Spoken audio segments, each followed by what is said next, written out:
This is KC Sports Network, proudly presented by Emprise Bank. Welcome in another 3 Mall Pod. I am your host today, joined by Derek Young of KSO and On3 Network over at K-State Online, and it is good to have Derek Young back. He's been out on travel this last few days, and we gave him the Frank Martin series off from that, given, DY did not cover the Frank Martin days, so it is good and a welcome sight to have DY back. We do not have John Kurtz for this show, but that is okay. We are going to talk basketball recruiting, reset the stage now since yesterday's show that we recorded that released on Wednesday morning, where we discussed some of the guys that were going through the NBA draft process. Since then, everybody that was going to withdraw from the NBA draft has done so. The deadline was at midnight on May 29th, so we now know who is going to remain in the transfer portal that was going through the draft process and is available for Kansas State to land potentially as they look to fill out their 12th and 13th scholarships. So we will spend the first 10, 12 minutes of this show talking hoops recruiting, giving you a lay of the land, level setting there. And then the back half of the show, we are going to talk a ton of football recruiting as Kansas State heads into a huge month for recruiting, especially on the high school front for the 2025 class, as they've got 20-plus official visitors visiting Manhattan, probably 30-plus. I don't have the exact number, but DY will be able to give us that when we break down the recruiting front at the high school level in what is a gigantic month for the Wildcats, who currently have 3 high school commits. So we will dive into that in the back half of this show. Look forward to that discussion, and including discussion around talented tight end and 5-star Lincoln Cure. Before we get into that, we always have to thank our friends over at Holiday Distillery. Go get stocked up on your Ben Holiday Bottled and Bond Bourbon. Terrific stuff. I've said it many times, but I don't leave my house now without Ben Holiday Bottled and Bond Bourbon. Took a bottle to the lake this last weekend and have it all stocked up in my basement bar as well. Go check them out. Get your 360 vodka as well if that's your taste. Or go out to Holiday Distillery. Really cool tour and really cool setup out there in Weston. Go check out the amazing folks at Holiday Distillery and be on the lookout as we head into football season, which is less than around 90 days away, as we'll probably have a tailgate or two with our friends over at Holiday Distillery this year. That will be a ton of fun at Kansas State football. All right, DY, I have talked a lot just to introduce this show, but let's level set here. The NBA draft deadline has now passed. We know who is returned. Coleman Hawkins, Illinois transfer, power forward, one of the best players in the transfer portal, announced last evening that he is withdrawing from the NBA draft. He remains in the portal. Ugonna Anienzo, big man from Kentucky transfer, announced he is returning to school and is in the transfer portal. Someone we know K-State is seriously after. Jameer Watkins, transfer wing from Florida State, also withdrew late last night, right up against the deadline from the transfer portal, a wing that we believe K-State may have some interest in. Arthur Kaluma withdrew yesterday afternoon. The Kansas State transfers in the portal, and someone that Kansas State could choose to go back after and potentially bring back is out there. He withdrew from the draft as well as some other guys. So maybe we just start off out of the guys I just named. What do you feel like is the most realistic for the Wildcats to land? To be honest, I'm not exactly sure. I'm not very bullish on Coleman Hawkins. I have questions about what it looks like for Jameer Watkins. I don't know that I'm probably less bullish on Coleman Hawkins, but I think they're a little bit more of a factor for Jameer Watkins. To what extent, I don't know.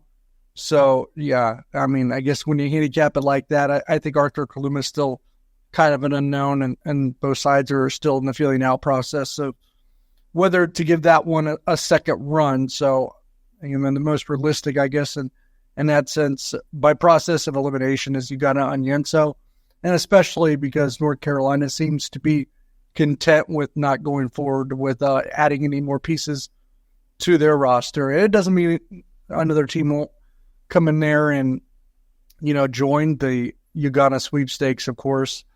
And I've heard a little bit more about Louisville in the last day or two. But, if you ask me who I feel the best about in terms of those options, it's probably Ugonna Anienzo. what would you, as you look at the guys available, and again, we're projecting here, like everybody I just named, there's a strong likelihood they're not going to land two of those guys to fill out the 12th and 13th scholarship. There's a good chance they potentially maybe land one, and I think you'd be happy with that. But as you look at how they round out the portal, John asked me on Wednesday's show what my ideal scenario was of choices out of the guys that we listed there: Anienzo, Coleman Hawkins, Jameer Watkins, Arthur Kaluma. If you were able to have your pick, who would be the two guys that you would select as kind of the dream gets or combination to round out this roster for Kansas State? I don't know if they're going to land anyone better on the wing than Jameer Watkins, so I think he has to be part of that ideal scenario. And then post-wise, it probably depends on, preference there. I mean, if they want a defensive stalwart that can really, has a real high ceiling on the defensive end, a lot of upside, and a guy that can protect the rim, then you got Anienzo's probably the choice. If you want a more complete player that can also do a lot of things on the offensive end and even knock down some outside shots with some regularity, then Coleman Hawkins is probably your choice. So that one is probably just preference. I think Coleman Hawkins is probably the better player. But I don't know if that's the best fit. I mean, best fit might still be you got Anienzo, just because of what they want to do with the chore. I was going to say, you can make an argument, DY, that they already have a guy that can play somewhat similar to Hawkins in a chore. And the guy that they don't really have is a true number 5 center at the build that Anienzo is. So if you would like that traditional 5 that is a huge big-time rim protector and probably going to be a great rebounder with gigantic, I think, 7'5" wingspan, Anienzo may be your preferred style. I mean, he is more in the mold of a Clifford Amore than anybody else that Kansas State chased in terms of rim protection, the ability to potentially rebound the basketball. So I think I actually leaned to Hawkins yesterday and Jameer Watkins when John brought that question up to me, but the large part of that is just because of the thought of the modern day offense of running a 4 and a 5 that can both shoot the basketball with David Gasson kind of as your 6th guy, and then Watkins at the wing. But it certainly does seem like the more that we hear, Coleman Hawkins is probably going to be an uphill battle. Have you heard any schools? Arkansas is the rumored one. Any other schools that you think are in on him right now?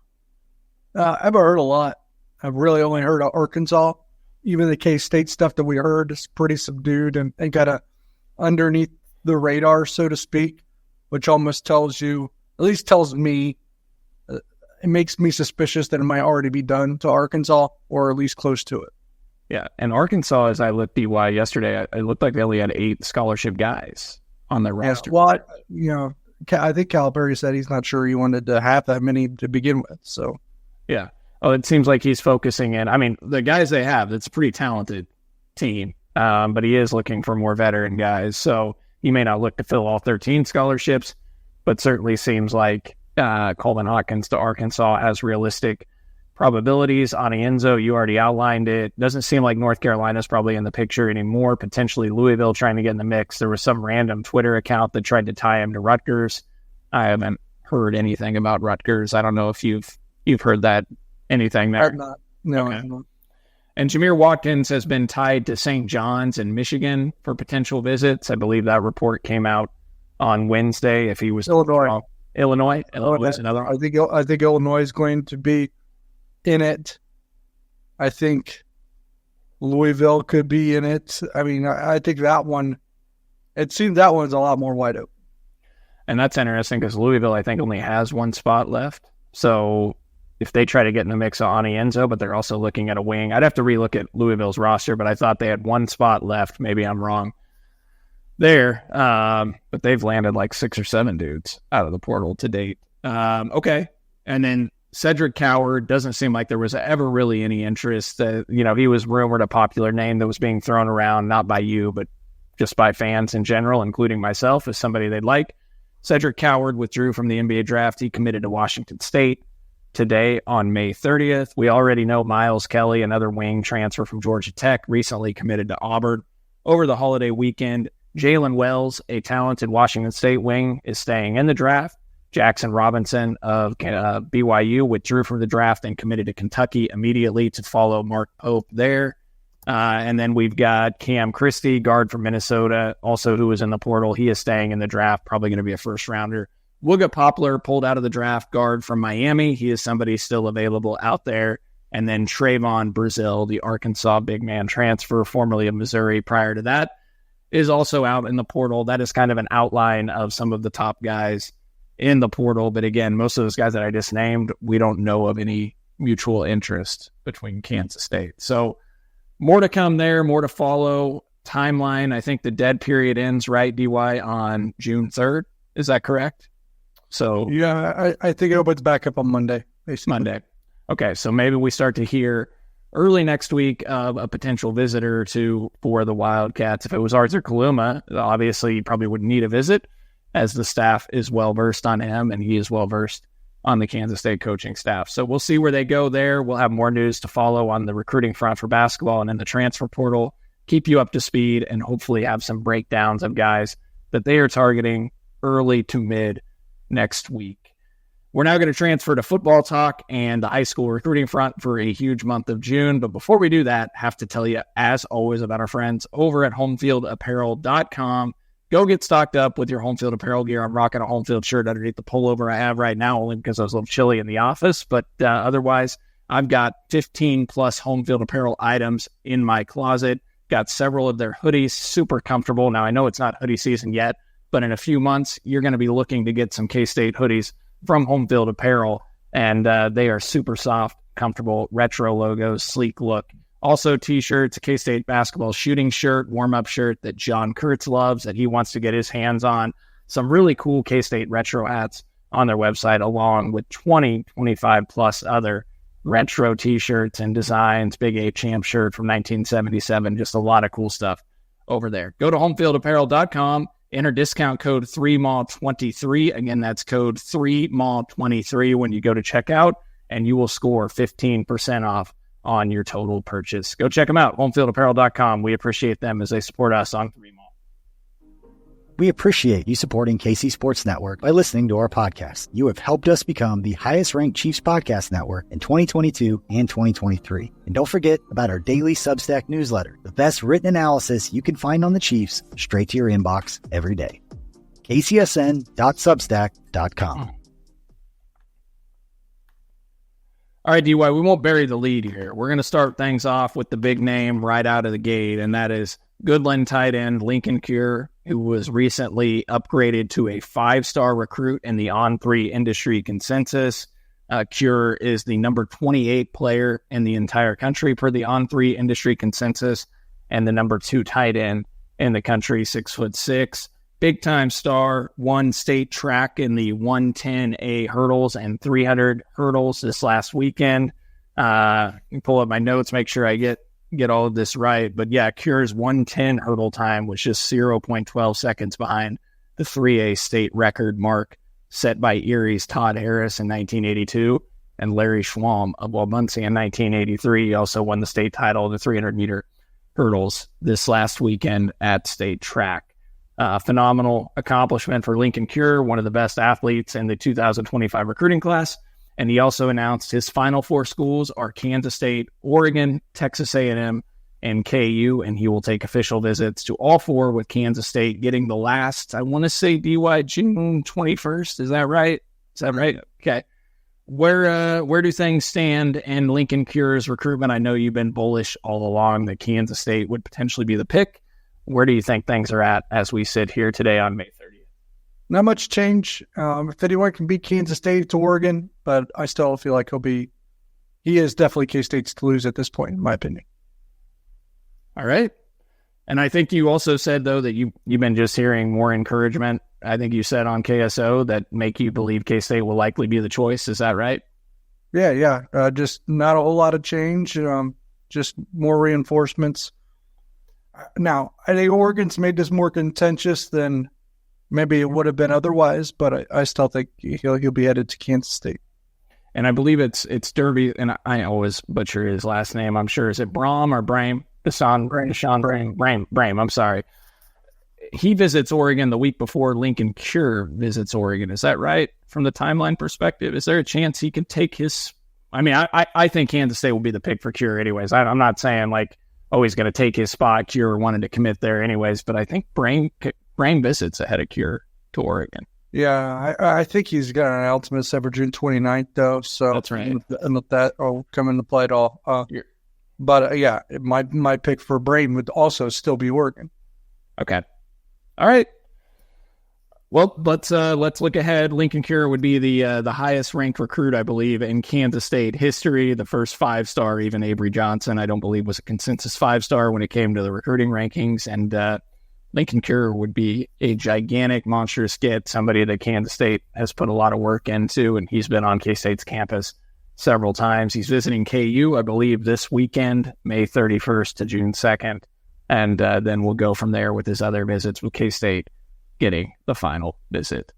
All right, DY, as we look ahead, because there are a ton of visitors coming in June, and that starts this weekend. I think I'm just going to pull up over at KSO. If you're not on KSO, get over there, check out all the great work that Mason, Drew, and DY do on KSO. It looks like we got 3 official visitors between May 31st and June 2nd this next weekend, and Jalen Cooper, a wide receiver, Tristan Abram, who's a 6'3", 215-pound defensive end out of St. Louis, a top 1,000 player in the country, and then Sean Hammerbeck, an offensive tackle.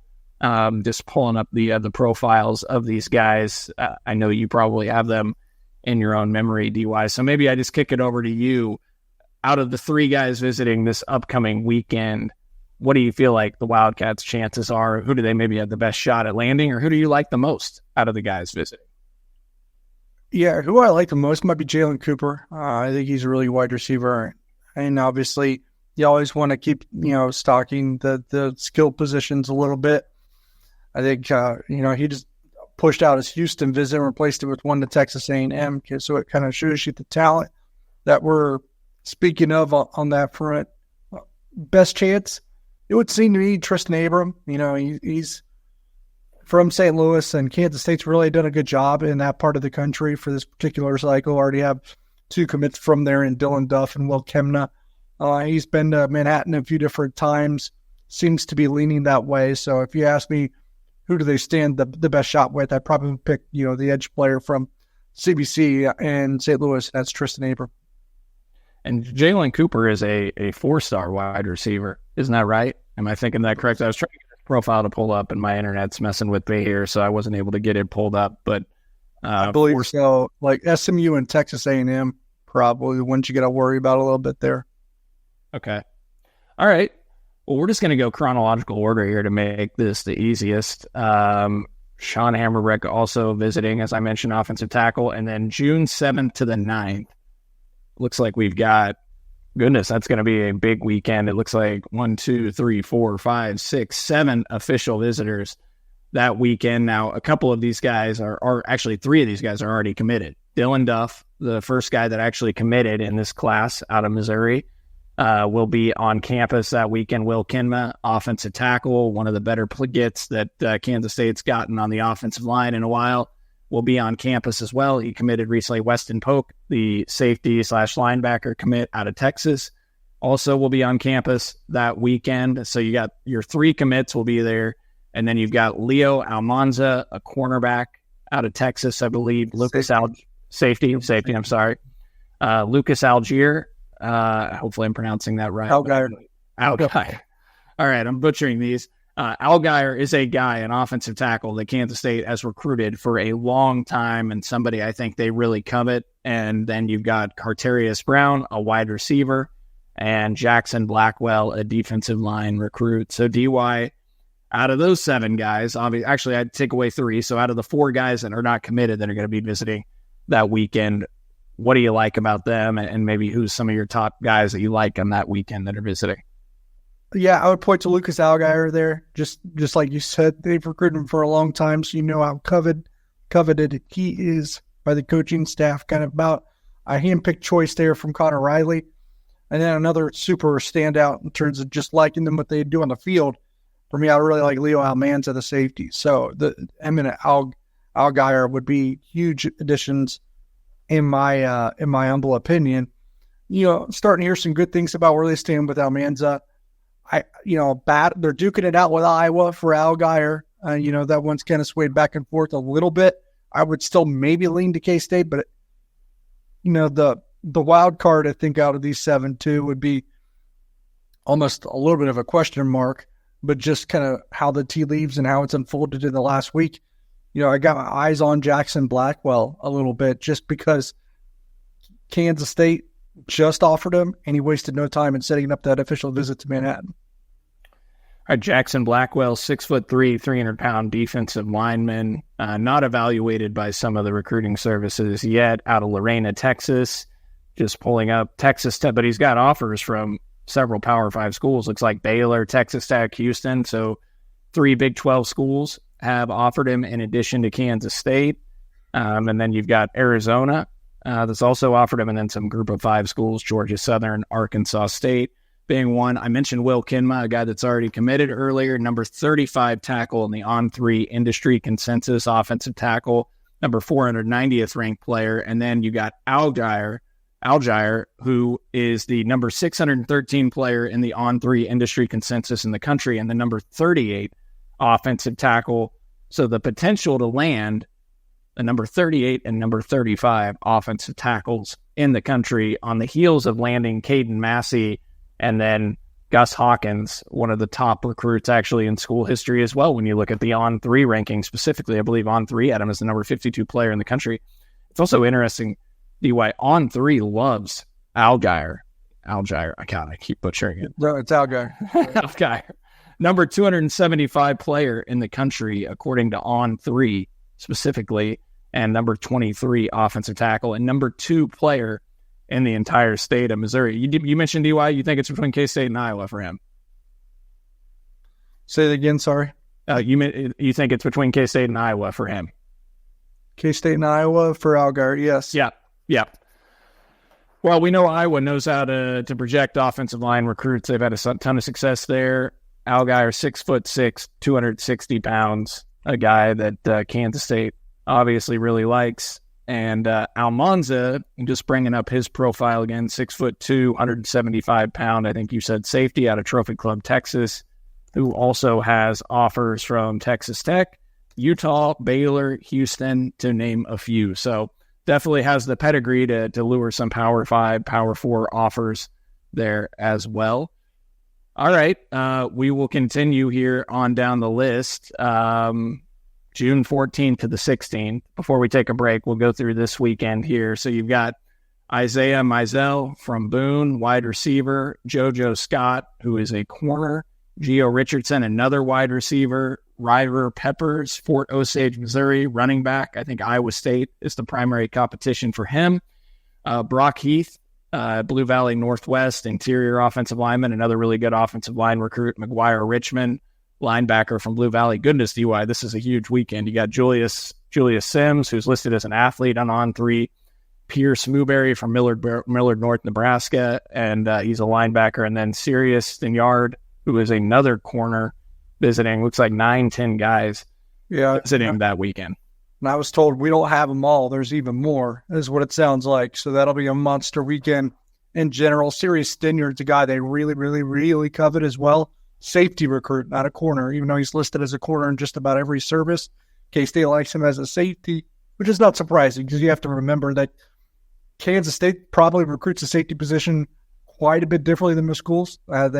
You almost have to cover just like a corner if you're going to play safety at K-State. So it's something to think about, but they love Sirius Stinyard, I think. Julius Sims, you mentioned it, listed as an athlete. Linebacker, I think, is the calling for K-State if they were to land him. So a guy to really keep in mind. That I think that one is definitely a live recruitment. Ryder Peppers, a live recruitment. Not sure if he's going to be a running back. Could.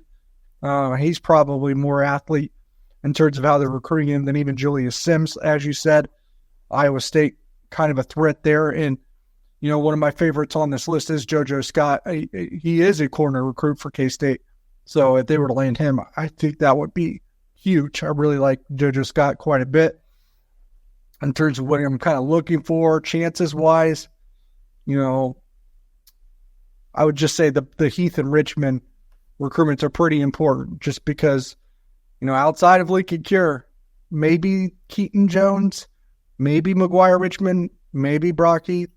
I don't know if you want to go just 1-4, even if it's a 5-star inside the state of Kansas. So, Richmond and Heath, it's a big month in terms of their pursuit of those two. Just fought a serious Stinyard because you mentioned him first, out of Tampa, DUI, 6'1", 180 pounds. You said he's going to be a safety. Has a lot of offers from Power 4 schools, KU, West Virginia, North Carolina State, Kentucky, to name a few. A guy that's really being coveted there. And then I'm pulling up Julius Sims, who is listed as an athlete. Again, a lot of Power 5 offers that these guys are after. They may not have been evaluated by the recruiting services yet, but you've got TCU, Baylor, Texas Tech, KU offers there, just to name a select few of them. And then you mentioned JoJo Scott, corner. Actually, you said JoJo Scott. Is he a safety, DY? I'm sorry. JoJo Scott, corner. Definitely corner. Okay, he's a corner, definitely. Okay. You look at JoJo Scott's profile, 6'2", 165 pounds, from Lakeland, Florida. Offers from KU, K-State, Wisconsin, Nebraska, Iowa State, Georgia Tech, Louisville, West Virginia, North Carolina State, Oregon State, UConn, Liberty, and just on and on. So these guys, everybody that K-State appears to be chasing here, out of the guys we're listing, have a lot of Power 4 offers, which I think is of note.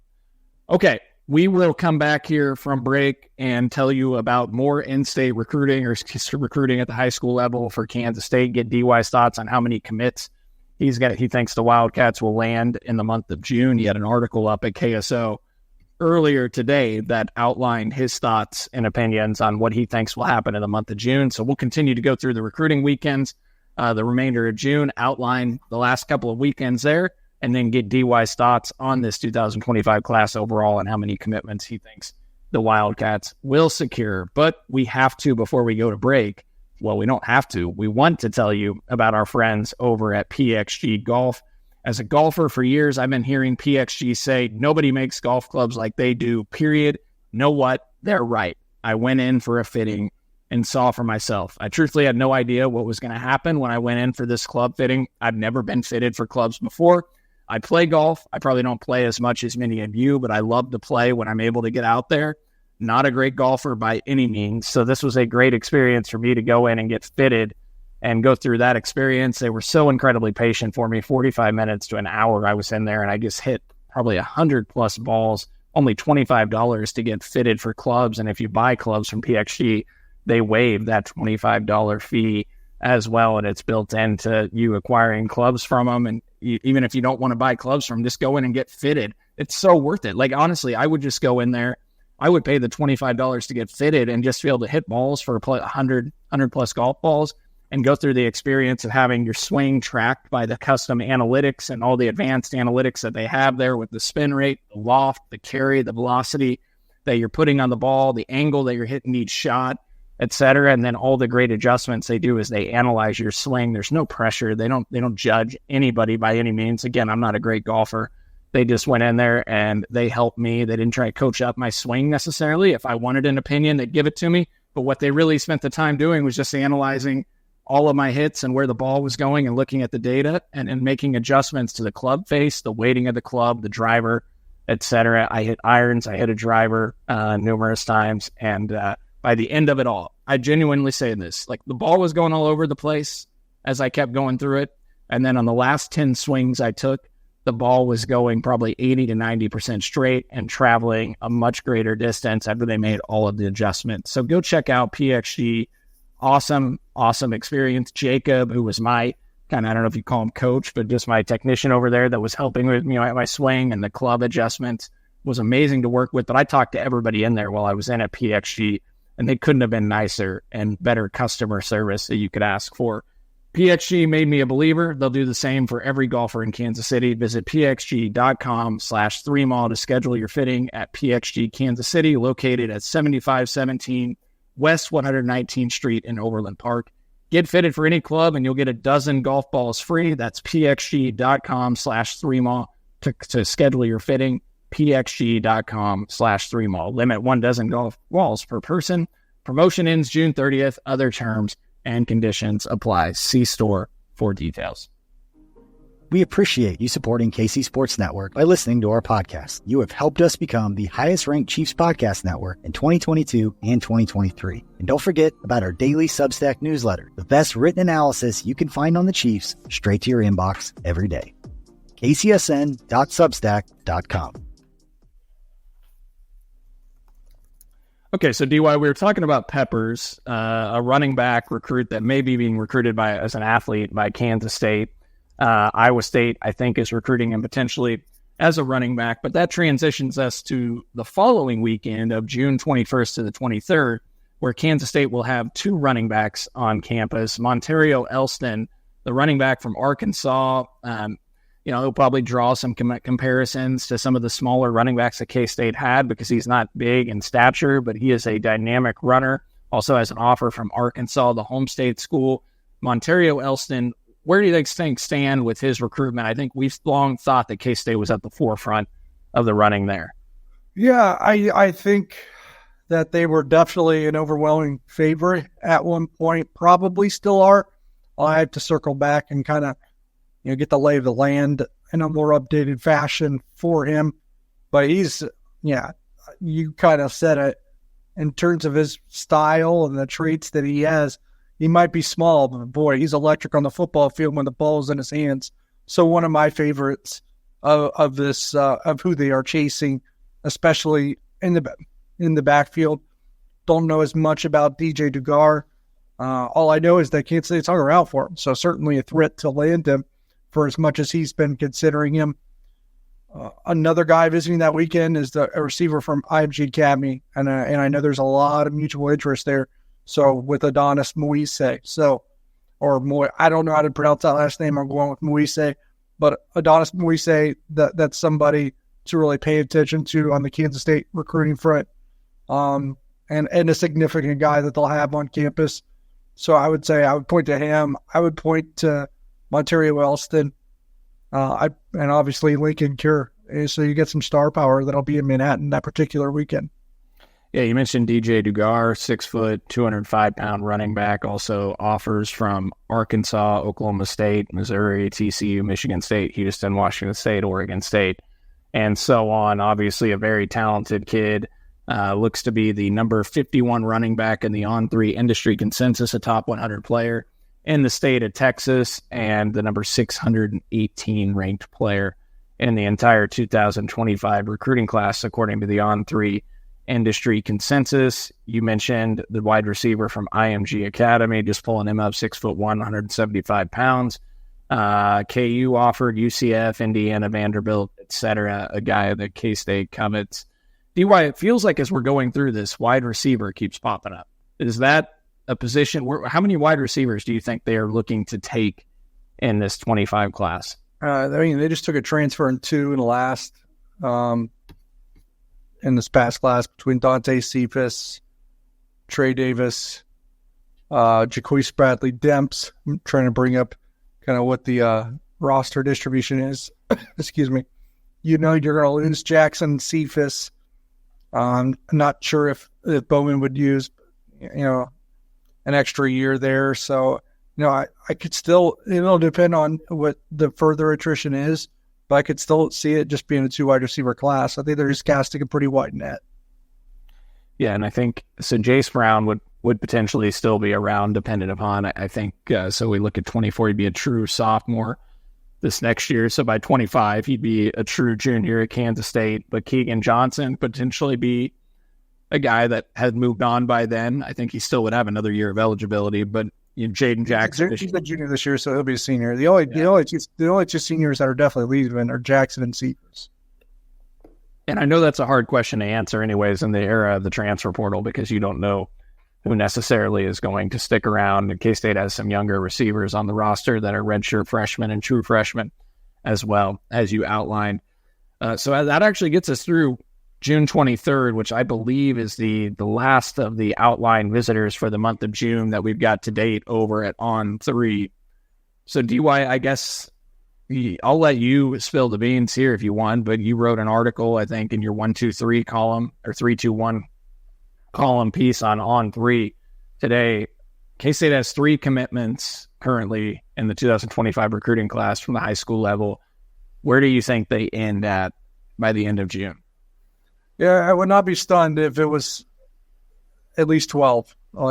Because what do you got? Almost you have over 30 visitors, maybe closer to 40 in a month of June. That's pretty crazy because I think there's a handful that we haven't identified that will also be on campus. And you also have to take into account on top of that is they're probably going to get a commit for at least 2 guys, maybe up to 4 that haven't even been offered yet. That's how June works. Kids come to camp, you offer them on a spot. They tend to make quick decisions thereafter. So, you gauge or you kind of account for 2 of those, and you only need 7 of the other visitors to pop to get to 12. So, at least 12, but it wouldn't stun me if they were like at 15, 16 by the end of June. No, some of that will also be expediency in terms of them making decision too. I get that. Some of these kids, they're going to take all their visits in June, and they might not make decisions until July, right? So maybe I should say it that way. By the end of July, I could see this being in the teens for K-State. Which would probably come close to filling up class, right? I mean, DY, how much in the era of the transfer portal, what is your ideal take at the high school level as far as like a number, or maybe a better instead of an overall number, a percent? Do you want to fill 70% of your class needs at the high school level and leave? I would just say, it has to be a little bit bigger than it was last year. Last year, it was a pretty small class. So you have to make sure you're hitting your number still a little bit. You don't want to be 100%, that's hyperbole, but you want to use the transfer portal almost as a little bit of a supplementation. You don't want it to have to become the meat and potatoes of what you're doing on the recruiting front. So, I would say you just hang around at 18 to 20, some years a little bit more, some years a little bit less. One guy I forgot to bring up, Keaton Jones, offensive lineman out of Coffeyville, and I think it was Drew Galloway that just posted on On3 a day or 2 ago that he will, instead of Ole Miss, be visiting Kansas State the final weekend, June 21 to 23rd that we outlined there. He was not included on the list I just read off to you, DY. Number 520 player in the On3 consensus, number 45 interior offensive lineman, and the number 7 player in the state of Kansas, 6'4", 315 pounds. What do you make of Keaton Jones and the Wildcats' chances here? And On3 likes him even more, I think. I think he's in their top 300. Yeah. So he's really, really raw, but he's got a lot of exciting traits. Like, this is a guy that it'll take a few years before he can step on a football field and contribute, but a lot of talent there, a lot of upside there. Kansas State has started to soar up a little bit for him. We mentioned that a few weeks ago in one of our insider columns, and this is kind of evidence of that truly being the case. And when I think about the other contenders in addition to K-State, it's probably Missouri and Arkansas. Missouri's been a tough out on the recruiting trail, so that's a challenging foe. But until Arkansas finds themselves a little bit more stability, Sam Pittman's probably, I hate this, the analogy, but dead man walking. Like, he is not expected to coach in Fayetteville beyond the 2024 season unless they pull off a miracle this year. So I don't think, in Arkansas is on a few of these kids' list. It's just like, that's a situation where it shouldn't be hard to recruit against Arkansas. Yeah, no, I would agree with that. And you're right, Keaton Jones in the On3 individual evaluation by On3 specifically, number 222 player in the country, the number 13 interior offensive lineman as well. So big-time talent according to On3. I mean, DYD, he lists offers also from USC, Alabama, Tennessee, Auburn. Like, do you think those are legitimate offers? I mean, not to call into question. Is he legitimate? Legitimate, but I don't know that they committable. Maybe snap your fingers and take them. It might be some where if a few more dominoes have to fall and he's in, or a few more. Yeah, he should probably consider camping at some of these spots, quite frankly. Yeah. All right. Well, that would be an opportunity for Kansas State to land another really high-profile in-state kid, and somebody that I think they just chose to offer, maybe a month, 6 weeks ago, as they've come on strong with him of late. DY, did we miss anything? Is there anything you would add regarding high school football recruiting or any football recruiting updates in general that you want to share that we maybe didn't hit on? Not really, but I will say what's going to be interesting is that I think a year from now, these visits will probably still be taking place, but at the end of this month and a year from now, end of June, I think that's going to be a case where the kids can sign as well. Interesting. Do you think the recruiting timelines, open periods will change then as well as a result of that? No, because I think you can get your visits in, all right? So. And then they could just sign then on the dotted line while they visit. It's kind of this. No, I think there'll be a signing day at the end of June. I got you. Okay. Hard to keep up with all of that stuff as much as that changes, but it'll be very interesting if that's what unfolds and occurs. But regardless, gives us something to talk about here and some excitement for Kansas State fans to go through this next month as we are now, around 90, 92 days to football season. Hey, who's counting? Cannot wait for it to get here. But in the meantime, get on over to KSO and On3 to follow all the great recruiting updates that DY and crew have over there, as well as basketball portal updates. Also check out patreon.com/3maw, our Discord over there as well, for some more updates, some shows that we'll start doing again, get back on track there and get some written content and articles. Patreon.com/3maw, sign up over there and check out the work that we're doing there. Just bonus content in addition to what we do here at KCSN. Go over to homefieldapparel.com, use discount code 3maw23, score 15% off on all the great collections they have over there, even if it's not Kansas State gear. DY, is proof that he's got dozens of other schools, so you can get 15% off on any gear by using discount code 3maw23. If you have a relative or a family friend or someone within your own family you want to get some gear for, go check out homefieldapparel.com. Go check out PXG Golf and Overland Park. Again, amazing experience there. And as always, support our friends at Holiday Distillery. For Derek Young, I'm Cole Manbeck, and thanks to Nick Springer behind the scenes, as always, for producing our show. And thank you for listening to another episode of 3 Maw.